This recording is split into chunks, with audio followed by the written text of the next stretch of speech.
আসসালামু আলাইকুম প্রিয় দর্শক। আজকের পর্বে মূলত দুধের সর থেকে খাঁটি গাওয়া ঘি তৈরি করে দেখাবো।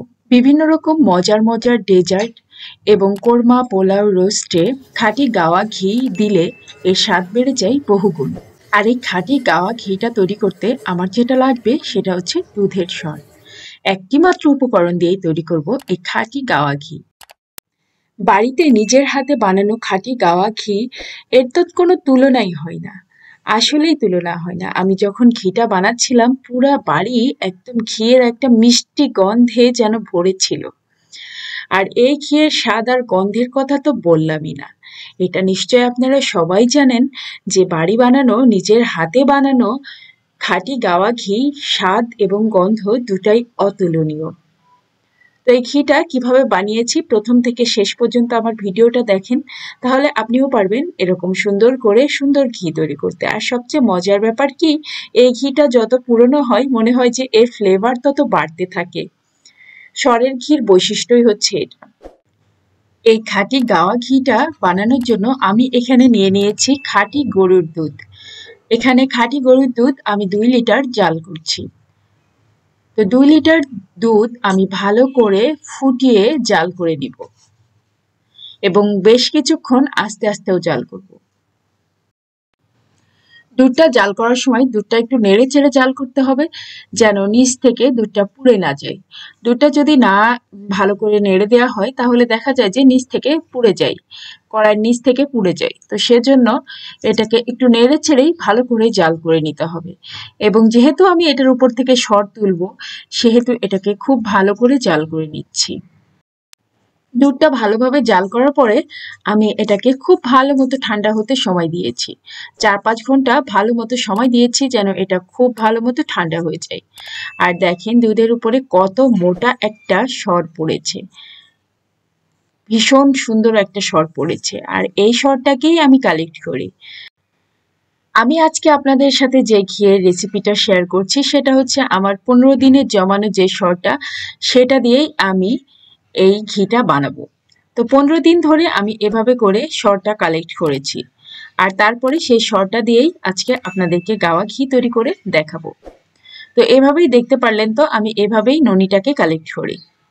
আমি এর আগেও আপনাদের সাথে ঘিয়ের অনেক রেসিপি শেয়ার করেছি, কিন্তু সেগুলা ক্রিম দিয়ে তৈরি করেছিলাম, ডিরেক্ট কাঁচা দুধের ক্রিম দিয়ে তৈরি করেছিলাম সেগুলো। তবে দুধের সরের যে ঘিটা সেটা তুলনামূলকভাবে একটু কম হয় পরিমাণে।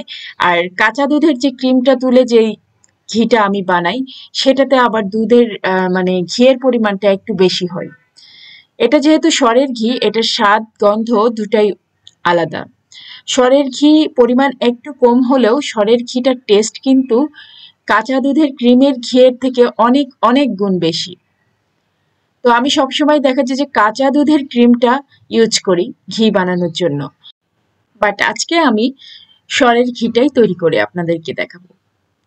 তো এই তো এভাবে করে আমি সব ক্রিমটুকু তুলে নিলাম, কিন্তু আসলে মেশিন দিয়ে যে ক্রিমটা তোলা হয় সেটা কিন্তু সবটুকু ক্রিম নিয়ে নেওয়া হয়। আর চামচ দিয়ে আমি যে ক্রিমটা তুলছি সরের, তারপরেও দেখেন যে অনেক ক্রিম কিন্তু দুধের মধ্যে থেকেই যাচ্ছে।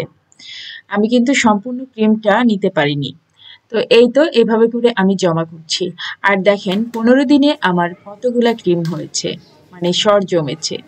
15 দিনে আমার অনেকগুলা সর জমে গেছে। এখন আমি এটাকে জাল করে ঘি তৈরি করে নিব। এখানে আবার কিছু টিপস আছে, দেখতে থাকেন ভিডিওটা, তাহলেই বুঝতে পারবেন। ঘি বানানোর সময় কিছু কিছু জিনিস খুব ভালো মতো খেয়াল করতে হয়, তাহলে ঘিটাও ভালো হয়, আবার পরিমাণেও একটু বেশি পাওয়া যায়। অনেকেই আছেন এটাকে আবার একটু ফেডে নেন, বিট করে নেন, বাট আমি এটাকে এভাবে ডিরেক্টই জাল করব, এতেও অনেক সুন্দর ঘি পাওয়া যায়। তো এখন আমি এটাকে জাল করে নিব এবং চুলার তাপমাত্রা হতে হবে মিডিয়াম টু লো। চুলার তাপমাত্রা কখনোই বেশি করা যাবে না। চুলার তাপমাত্রা বেশি করলে যেটা হবে, নিচের থেকে পুড়ে যাবে, আর এতে করে দেখা যাবে ঘিয়ের টেস্টটাই চেঞ্জ হয়ে গেছে, ঘি খেতেই ভালো লাগবে না। তাই অবশ্যই চুলার তাপমাত্রা মিডিয়াম টু লো এর মধ্যে রাখতে হবে। আর কিছুক্ষণ পর পর এই ক্রিমটাকে ভালো মতো নেড়ে চেড়ে দিতে হবে যেন কড়াইয়ের তলায় লেগে না যায়। আর সবচেয়ে বড় কথা, যখন ঘি বানানোর জন্য কোনো কড়াই ইউজ করবেন সেটা যেন মোটা তলা বিশিষ্ট হয়। যেমন আমি এটা মোটা তলা বিশিষ্ট একটা পাতিল নিয়েছি। এটা কিন্তু অনেক মোটা একটা পাতিল। আপনারাও কিন্তু এরকম একটা মোটা তলা বিশিষ্ট কড়াই বা পাতিল নিতে পারেন, এতে করে সুবিধা হবে ঘি বানাতে। তো এভাবে আমি মিডিয়াম টু লো হিটে চুলাটা রেখেছি এবং নেড়ে চেড়ে ঘিটা বানিয়ে নিচ্ছি। যেহেতু আমি সরটা ডিপে জমিয়ে রেখেছিলাম তাই গলতে একটু সময় নিচ্ছে। তো এটা আস্তে আস্তে জালেই এরকম ভাবে গলাতে হবে। আর দেখতে পাচ্ছেন সরের মধ্যে যে ক্রিমগুলা ছিল সেগুলা কিন্তু আস্তে আস্তে গলে যাচ্ছে। কিছুক্ষণ পরে এই সরের মধ্যে যে পানিটা মানে লিকুইড কিছু অংশ থাকে না, দুধ থাকে কিছুটা, তো সেটা কিন্তু শুকিয়ে যাবে। তো এর পরিমাণ কিন্তু আরো কমে আসবে, কমে এসে তারপরে কিন্তু আস্তে আস্তে ঘি বের হতে শুরু হবে। তো এখনো কিন্তু আমার বরফের টুকরাটাই গলিনি, যে সরের যে বরফের টুকরাটা। আর দেখেন পুরাটা কিন্তু একদম ক্রিমের মতো গলে গেছে। আরো কিছুক্ষণ জাল করলে দেখতে পারবেন যে আস্তে আস্তে আস্তে আস্তে ঘি ছাড়তে শুরু করেছে। ঘিটা বানাতে বেশ সময় লাগে, কিন্তু কাঁচা দুধের যে ক্রিমটা তুলে আমি ঘি বানাই সেটাতে কিন্তু বেশি একটা সময় লাগে না। কাঁচা দুধের ক্রিম তুলে ঘি বানাতে গেলে সেই ঘিটা দ্রুতই বানানো যায় এবং ঘিয়ের পরিমাণও বেশি হয়। তবে স্বাদ এবং গন্ধের দিক থেকে সরের ঘি হচ্ছে সবচেয়ে বেশি মজাদার। আর সরের ঘি ক্রিমের ঘিয়ের থেকে, কাঁচা দুধের ক্রিমের ঘিয়ের থেকে একটু পরিমাণে কম হয়। তো দেখতেই পাচ্ছেন অলরেডি কিন্তু ঘি ছাড়তে শুরু করেছে। আপনারা বুঝছেন কিনা জানি না, আসলে আমি দেখতে পাচ্ছি, ক্যামেরার কারণে হয়তো আপনারা বুঝতে পারছেন না ওভাবে। অলরেডি কিন্তু ঘি ছাড়তে শুরু করেছে। কিছুক্ষণ পরেই দেখবেন যে চারপাশ থেকে সুন্দর মতো ঘি বের হয়ে গেছে। আর যে ননিটা সেটা কিন্তু আলাদা হয়ে যাবে আর ঘিটা আলাদা হয়ে যাবে। তো আমি এভাবে আস্তে আস্তে করে নেড়ে চেড়ে এই ঘিটা বানিয়ে নিচ্ছি। এই ঘিটা আসলে আমার বেবিরা গরম ভাতের সাথে খেতে খুব পছন্দ করে।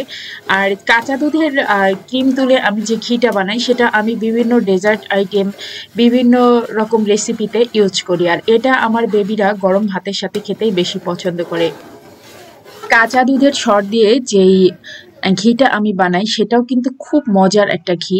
আর বাড়ি বানানো ঘি মানেই মজার, এটা সবাই জানে, কারণ এটা ভেজাল মুক্ত এবং একেবারে খাঁটি ঘি, খাঁটি গাওয়া ঘি। কাঁচা দুধের সর দিয়ে যে ঘিটা বানানো হয় কাঁচা ননি দিয়ে, সেটাও কিন্তু খুব মজা হয়, ভীষণ মজা হয়। কিন্তু সেটার টেস্টটাকেও ছাড়িয়ে যায় সরের ঘিটা। সরের ঘিটা আসলে খুবই মজার হয়। তো এই ঘিটা পরিমাণে একটু কম হয়।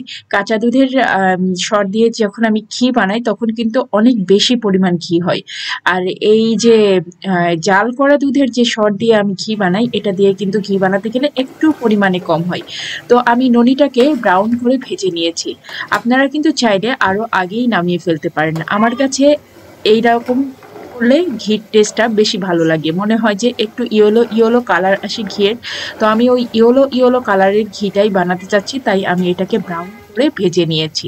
আর এখন আমি এটাকে ছেঁকে নেব, তারপরে দেখতে পারবেন ঘিটা কতটা সুন্দর হয়েছে।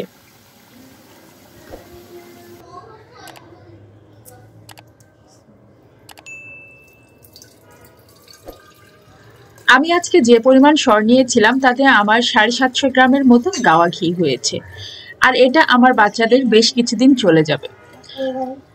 তো 15-16 দিন পর পর এই পরিমাণ ঘি আমি সুন্দর করে বানাতে পারি, কারণ বাসায় তো প্রচুর দুধ খাওয়া হয়, বাচ্চাদেরকে দুধ খাওয়ানো হয়, সাথে নিজেরাও খাওয়া হয়। তো সেজন্য দুধের সর কালেক্ট করাটা কোনো ব্যাপার না। আর দুধের সর কালেক্ট করে এভাবে করে ঘি বানানোটাও খুবই সোজা। আর এতে করে একেবারে খাঁটি স্পেশাল গাওয়া ঘিটা খাওয়া যায়। তো এই হচ্ছে আমার খাঁটি ঘি বানানোর রহস্য আর সরের ঘি বানানোর রহস্য। কত সহজে দেখেন খাঁটি গাওয়া ঘি তৈরি করা যায়। আর আমি ঘিটাকে গরম গরমই ঢেলে নিলাম কাচের জারে। আপনারা চাইলে একটু ঠান্ডা করেও ঢালতে পারেন। আমি যেহেতু কাচের জারে ঢেলেছি তাই গরম হলেও সমস্যা নেই। আর যদি প্লাস্টিকের জার হয় তাহলে অবশ্যই ঠান্ডা করে তারপরে ঢালবেন, না হলে প্লাস্টিকের জারটা গলে যাবে। তো সেজন্য কাচের জারে ঢালাটাই ভালো। আর কাচের জার স্বাস্থ্যসম্মত। আমি সবসময় সবকিছু কাচের জারেই ইউজ করি, শুধু যে ঘি তা না, সব মশলাও আমি কাঁচের জারেই রাখি। তো কাঁচের জার যেহেতু স্বাস্থ্যসম্মত, আমাদের উচিত কাঁচের জারই ইউজ করা। ভিডিওটা ভালো লাগলে অবশ্যই like, share and subscribe my channel and follow my Facebook page গৃহ সুখন। আর সবাই ভালো থাকবেন, বাসায় হেলদি খাবার তৈরি করবেন আর হেলদি খাবার খাবেন। আমার বাচ্চাদের জন্য সবাই দোয়া করবেন। আমি আজকের মতো এখানেই বিদায় নিচ্ছি। আর নতুন ভিডিও দেখার জন্য সবাইকে আমন্ত্রণ জানাচ্ছি। আল্লাহ হাফিজ।